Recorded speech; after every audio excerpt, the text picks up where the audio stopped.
आप सभी का स्वागत है फिर से ये मेरे YouTube चैनल जिसका नाम है HR सॉल्यूशंस फॉर एवरीवन। तो बिना किसी देरी के अगर आपने अभी तक मेरा चैनल सब्सक्राइब नहीं किया है तो इसको सब्सक्राइब कर दीजिए और पास में दिए बेल आइकन को दबाना ना भूलें, ठीक है। और अब हम लोग शुरू करते हैं कोड ऑन वेज का पार्ट नंबर 2। मैंने कोड ऑन वेज के बारे में पार्ट नंबर 1 बनाया था। अगर आपने इसे अभी तक नहीं देखा है तो प्लीज़ इसको देख लीजिए, क्योंकि अगर आप पार्ट 1 कोड ऑन वेज का अगर नहीं देखेंगे तो आपको कोड ऑन वेज का पार्ट नंबर 2 समझ में नहीं आएगा। तो मेरी सबसे गुजारिश है कि जो लोग ये सीधा पार्ट 2 कोड ऑन वेज का देख रहे हैं, प्लीज़ कोड ऑन वेज का पार्ट 1 जो मैंने बनाया है इसको आप देख लीजिए, जिसका लिंक मैं डिस्क्रिप्शंस में भी दे रहा हूँ और ये आपको आई बटन में भी यहाँ से मिल जाएगा। तो शुरू करते हैं आज का topic code on wage. Code on wage 2019 के एक्ट के हिसाब से मैंने यहाँ पर एक्सेल में आपके सहूलियत के लिए मैंने पूरा ये सीटीसी स्ट्रक्चर डिकोड करके रखा हुआ है। मगर ये डिकोडिंग हम लोग समझने से पहले फिर से एक बार मिनिस्ट्री ऑफ लॉ और जस्टिस ने जो वेज की डेफिनेशंस दी गई थी कोड ऑन वेज एक्ट 2019 में, वो हम लोग फिर से एक बार इसको गो थ्रू करेंगे। उसके हिसाब से वेज की डेफिनेशंस में बेसिक पे डियरनेस अलाउंस और रिटेंशन अलाउंस को ही शामिल किया गया है और जो कंपोनेंट है उसको उसमें शामिल नहीं किया गया है। मगर एज ए एम्प्लॉयर आप जब सीटीसी स्ट्रक्चर कुछ डिफाइन करते हो और कंपोनेंट उसमें जोड़ना चाहते हो तो as per income tax rule के हिसाब से आप वहाँ पर उसको कंपोनेंट दे सकते हो या सैलरी कंपोनेंट उसमें रख सकते हो, जैसे एचआरए हो गया, ओवर टाइम हो गया, पीएफ हो गया या फिर सेल कमीशंस हो गया। जो कुछ भी आप रखना चाहते हो वो सीटीसी में रख सकते हो, मगर एक कंडीशंस पर रख सकते हो कि अगर आपने बेसिक पे डियरनेस अलाउंस और रिटेंशन अलाउंस 50% रखा है तो ऑन बिहाफ ऑफ दैट सब कंपोनेंट 50% ही रखने चाहिए। दूसरा एक चीज़ और इसमें हाईलाइटेड करके मैं दिखा रहा हूँ आपको, थोड़ा सा जूम करके दिखाऊंगा। अगर आपने ये 3 चीज़ें बेसिक सैलरी, डियरनेस अलाउंस और रिटेंशन अलाउंस के सिवाय और कंपोनेंट आपके सीटीसी स्ट्रक्चर में जोड़े हैं तो उसका जो सम ऑफ अमाउंट है वो 50% ही रखना होगा। अगर आप उसमें से ये बेसिक सैलरी, रिटेंशन अलाउंस और डियरनेस अलाउंस 50% है और उसका दूसरा जो कंपोनेंट है जो मैंने अभी बताया वो आप 50% से कम रखोगे तो वो सीटीसी स्ट्रक्चर वैलिड होगा। मगर वहाँ पर एक चीज़ और भी बताई गई है कि अगर आपने ये कंपोनेंट्स ज़्यादा रखे हैं, सैलरी कंपोनेंट्स जिसको एक्सक्लूडेड कंपोनेंट हम लोग बोलते हैं, तो उसका जो अगर एक्सक्लूडेड अमाउंट है तो वो फिर हमको बेसिक सैलरी में उसमें मिला देना होगा और फिर से उसको 50% लाके हमको छोड़ना होगा। तो चलिए चलते हैं एक्सेल शीट पर, शुरू करते हैं एक एक्सेल शीट को डिकोडिंग करना, ठीक है। अब मैं आपके सामने ये स्क्रीन पर एम्प्लॉय ए, एम्प्लॉय बी और एम्प्लॉय सी और एक बार और एम्प्लॉय सी मैंने इस पर दिखाया हुआ है। 2 बार एम्प्लॉय सी क्यों दिखाया हुआ है ये मैं आपको बाद में समझाऊंगा। पहले ये मानकर चलते हैं ये तीनों ए बी सी की जो ग्रॉस सैलरी है, मैं फिर से यहाँ बता रहा हूँ, मैंने यहाँ पर ग्रॉस सैलरी ली हुई है, सीटीसी नहीं ली हुई है। अगर मैं इसमें सीटीसी जोड़ूंगा तो ये 35,103 जो एक की ग्रॉस सैलरी है वो बढ़ जाएगी, करीबन 38,000 हो जाएगी। एम्प्लॉय बी की 86,000 वाली 19 हो जाएगी या उसके करीब आसपास हो जाएगी और एम्प्लॉय सी की 35,300 है वो करीबन 38,000 तक पड़ेगी, क्योंकि इसमें एम्प्लॉयर अपना पीएफ शेयर्स, ग्रेचुइटी,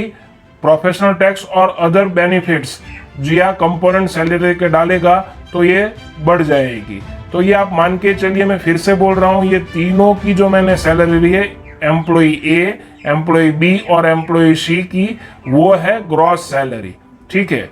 अब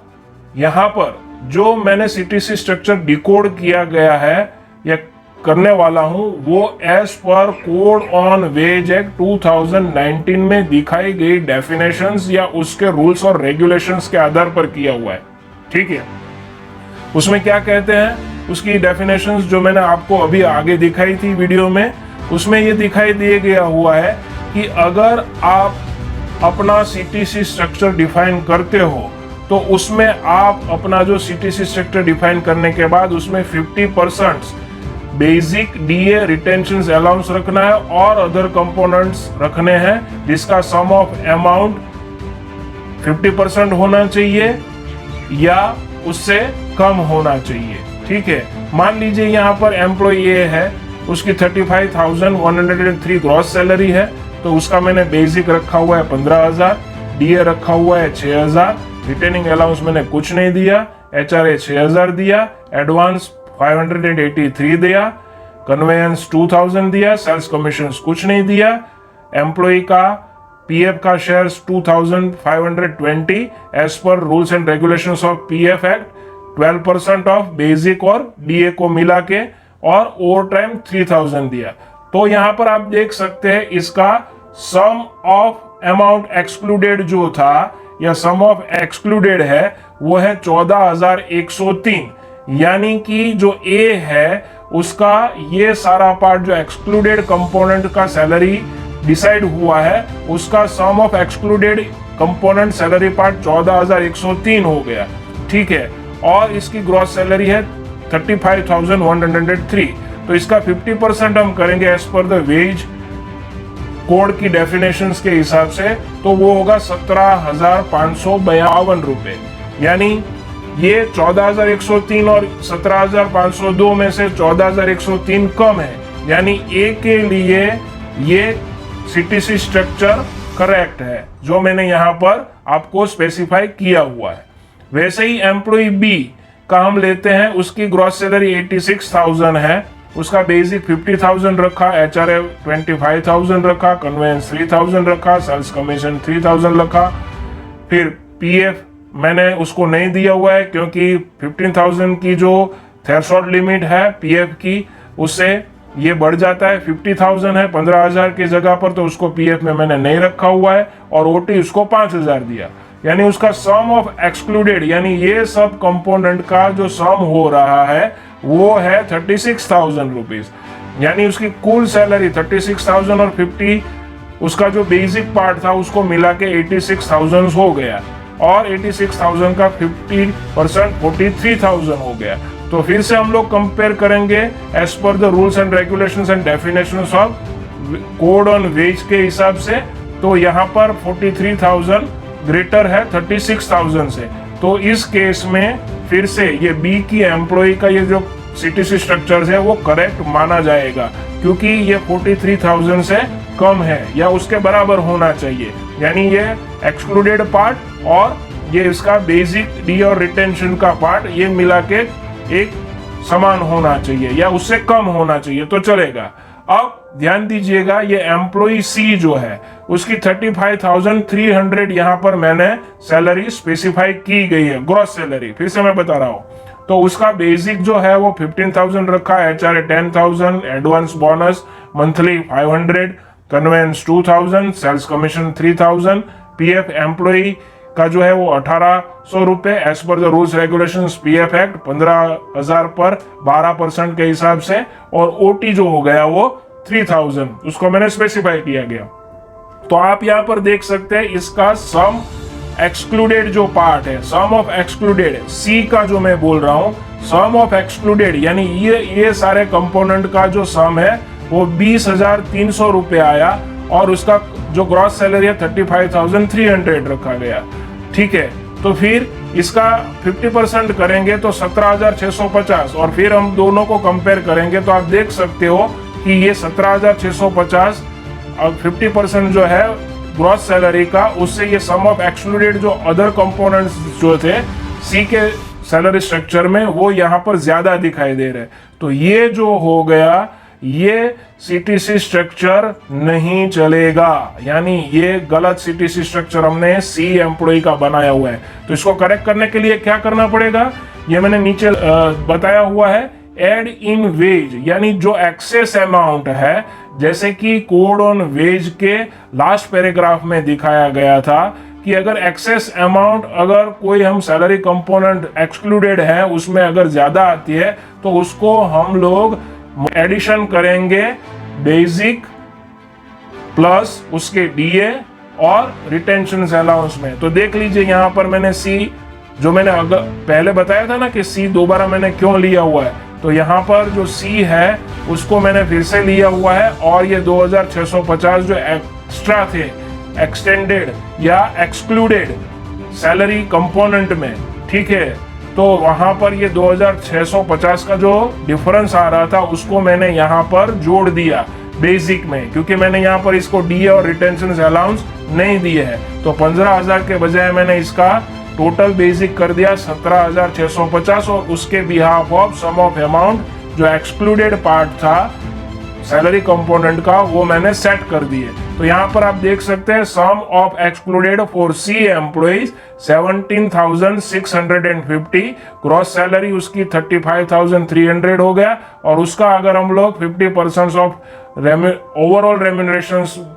चेक करेंगे तो वो भी 35,000 का यहाँ पर हमको 17,650 ही मिलेगा। यानी अब जाके ये सी एम्प्लॉई का अब ये करेक्ट सैलरी स्ट्रक्चर या सीटीसी स्ट्रक्चर बना, ठीक है। तो इस तरह मैंने आपको समझाया कि आप अगर एम्प्लॉयर है और किसी एम्प्लॉय का सीटीसी स्ट्रक्चर बना रहे हैं तो आपको कैसे बनाना है। स्पेशली ये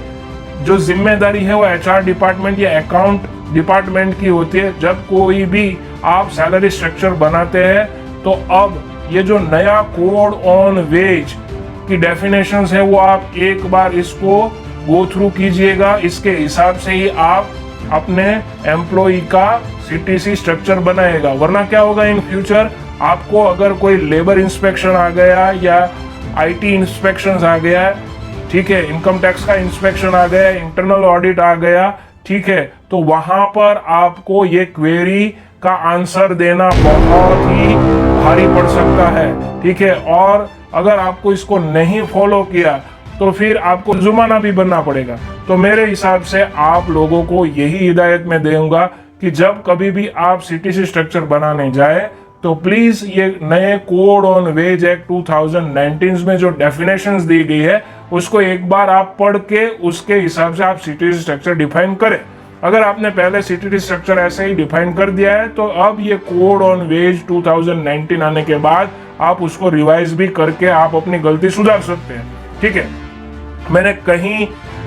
कहीं कंपनियों में भी ये भी देखा है कि आलतू फालतू के जो ये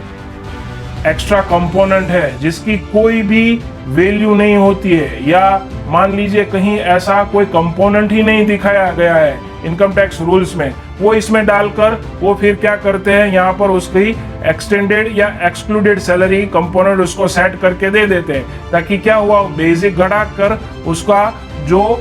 बनता है पीएफ वगैरह का या ग्रेचुइटी का शेयर्स वो उसको कम रखेंगे। तो अब से ये कंपनियां नहीं कर पाएगी। अगर आप एम्प्लॉयर है और ये मेरा वीडियो देख रहे हैं तो मेरी आप सबसे गुजारिश है कि प्लीज आप कोड ऑन वेज एक्ट में दी गई डेफिनेशंस को आप पढ़ के ही अब आपका सीटीसी स्ट्रक्चर रिवाइज करें, या नए जो एम्प्लॉय है वो जुड़े उसको नए सीटीसी स्ट्रक्चर के साथ ही अपनी कंपनी में ज्वाइन करें। तो मेरे ख्याल से इतना काफी होगा आपके लिए। ये सीटीसी स्ट्रक्चर मैंने जो डिकोड करके आपको दिया हुआ है, प्लीज मेरे इस चैनल को आप सब्सक्राइब कर लीजिए, बेल आइकन दबा दीजिए, और प्लीज कमेंट सेक्शंस में जाके मेरा ये वीडियो आपको कैसा लगा ये मेरे को बता दीजिए, ताकि मैं और नए वीडियो जो एचआर रिलेटेड है specially CTC, payroll, statutory compliance उस पर बनाना जारी रखूं। तो मेरी सबसे गुजारिश है, मेरा ये वीडियो आपको पसंद आया होगा। Take care, bye bye.